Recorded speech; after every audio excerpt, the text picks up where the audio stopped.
Bom dia a todos e todas.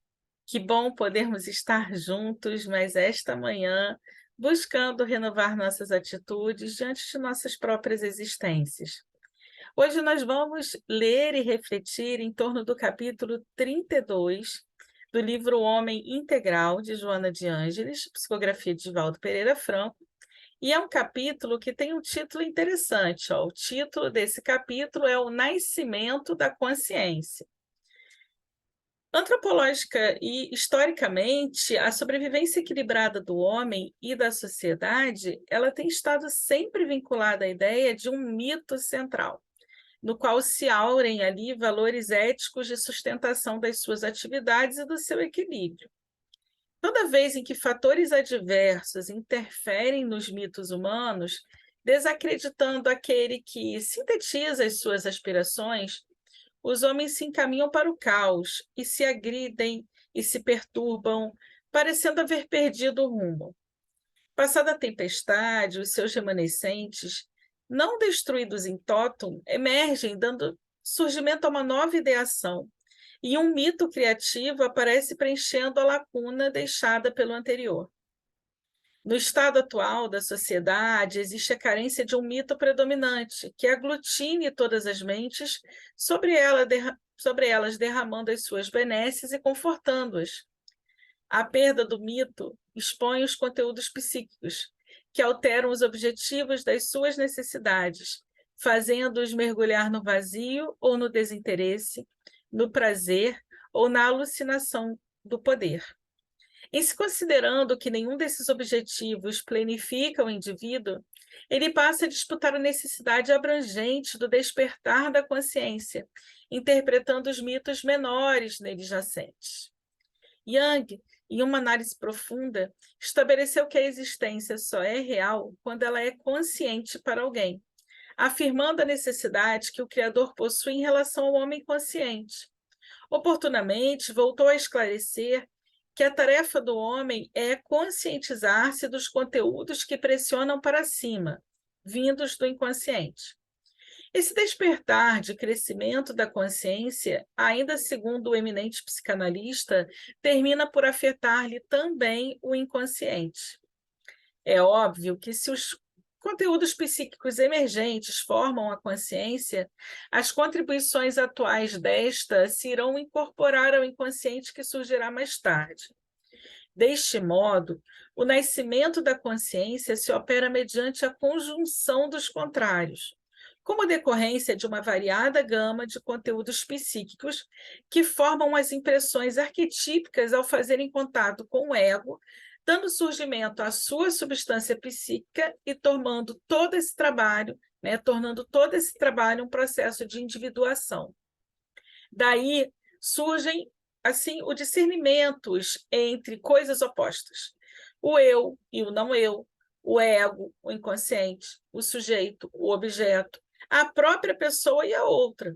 Dando campo aos conflitos, este sentimento que enfrenta e contesta torna-se uma forma altamente criativa de luta, cuja vitória vai proporcionar satisfação, ampliação e aprimoramento da vida.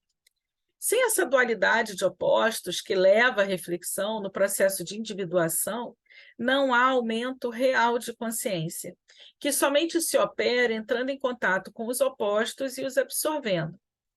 A consciência, do ponto de vista filosófico, é um atributo altamente desenvolvido na espécie humana e que se caracteriza por uma posição básica, essencial, e o atributo pelo qual o homem toma em relação ao mundo, bem como os denominados estados interiores e subjetivos, a distância em que se cria a possibilidade de níveis mais altos de integração. Por sua vez, declara ainda Jung, a consciência é a relação dos conteúdos psíquicos com o ego, na medida em que essa relação é percebida como tal pelo ego, e conclui que as relações com o ego que não são percebidas como tal são inconscientes. Estabelece ademais a diferença entre a consciência e psique, que esta última representa a totalidade dos conteúdos psíquicos. E como esses conteúdos, na sua totalidade, não estão vinculados ao ego, tais não são consciência. Nos mitos centrais de todos os povos, os opostos formaram a essência das suas crenças, dos seus conteúdos psíquicos geradores da consciência. Encontramos-los nas religiões da Antiguidade Oriental e, particularmente, no mito da criação, no qual os conflitos de treva e luz, do bem e do mal, são relevantes. O zoroastrismo também o ressuscitou e, mais tarde, a alquimia facultou o surgimento da pedra filosofal como mediadora dos opostos, do Santo Grau como depósito que compõe as bases da consciência humana, a se avolumar através dos tempos, dando desde o início a ideia das suas várias expressões, tais a consciência moral, a consciência de fé, a consciência do dever, da justiça, da paz, do amor. Os equipamentos constitutivos da consciência sutilizam-se e adquirem mais amplas percepções que facultam o desenvolvimento emocional e ético do homem, auxiliando-o na liberação dos conflitos.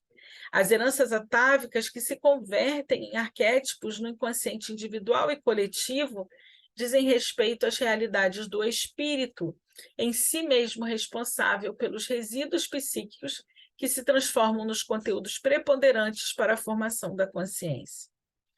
O homem deve adquirir o conhecimento para elevar-se do ser bruto, tornando-se o sujeito detentor da consciência. Não lhe bastará conhecer, mas também viver a experiência de ser o objeto conhecido. Não somente conhecer de fora para dentro, porém vivenciar o que é conhecido, incorporando-o à sua realidade. Enquanto o ego conhece, o outro passa a ser um objeto detido, conhecido, que não planifica.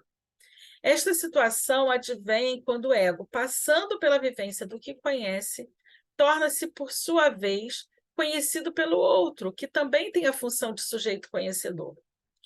O ego adquire, desse modo, a consciência autêntica, no momento em que é sujeito que conhece o objeto conhecido.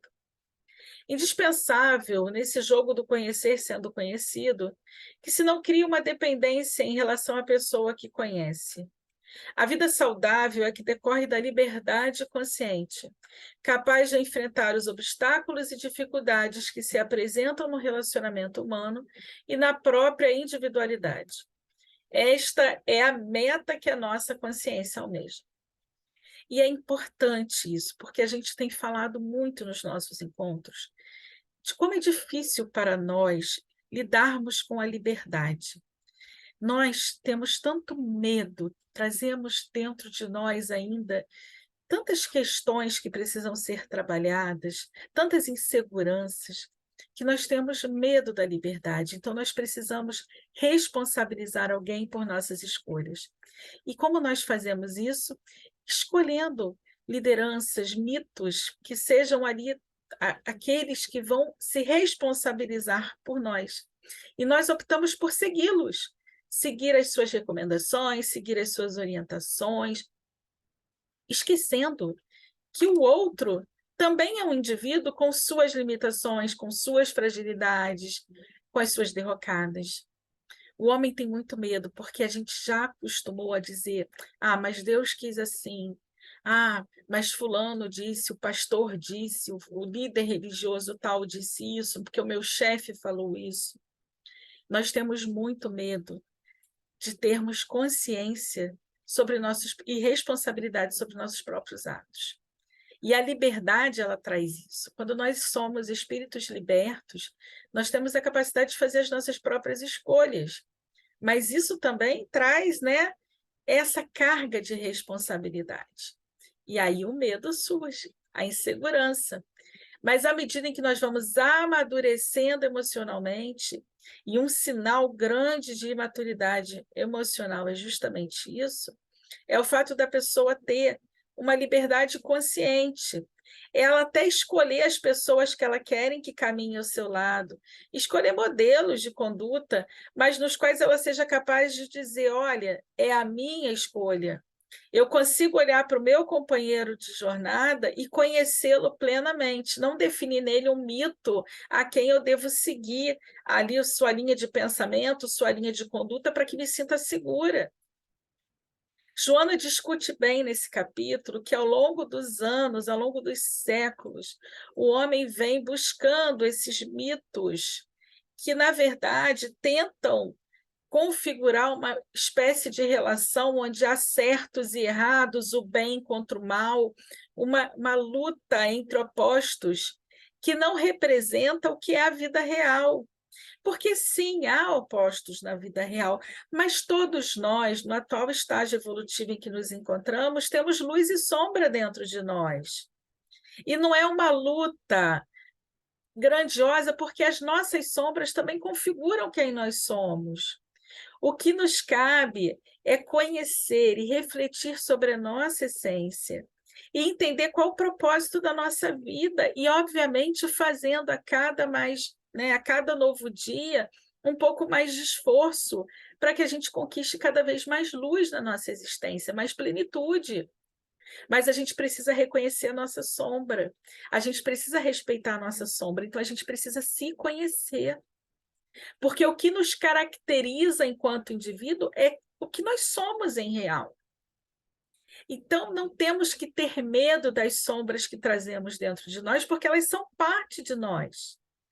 Nós temos que ser capazes de valorizar a luz que já conseguimos alcançar e trabalhar para que ela se expanda cada vez mais, de forma consciente, de forma lúcida, percebendo que cada indivíduo tem características peculiares, tem histórico de existências muito particulares e que nós não podemos pautar as nossas existências pela existência do outro, que nós podemos sim buscar a companhia do outro para uma trajetória plena, para uma trajetória de troca, de conhecimento, de aquisição de valores, mas nós não precisamos mais, nesse nosso atual estágio evolutivo, endeusar pessoas, porque mesmo Jesus, quando esteve na Terra, ele se fez humano para nós. E nós precisamos buscar esta humanidade dentro de cada um de nós. E é esse convite que fica para essa nossa manhã. Que a gente não fique buscando ser santo, ser perfeito, porque isso está muito longe, mas que a gente já seja capaz de buscar o humano que há dentro de nós e trabalhar esse humano, ofertando ao mundo o que de melhor pudermos ofertar. Muita paz para todos. Eu espero vocês aqui na terça-feira para a gente continuar estudando a obra O Homem Integral. Um bom dia.